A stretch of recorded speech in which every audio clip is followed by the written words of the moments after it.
to the section called hearing, and down there you have the audio and visual. Go into that section, and in here you actually have a mono audio. And for some reason, sometimes some users actually activate this one.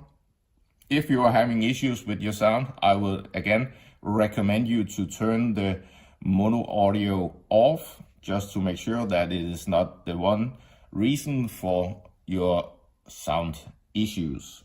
So have a look at that. It was again under accessibility. Go down to the hearing and on the audio and visual.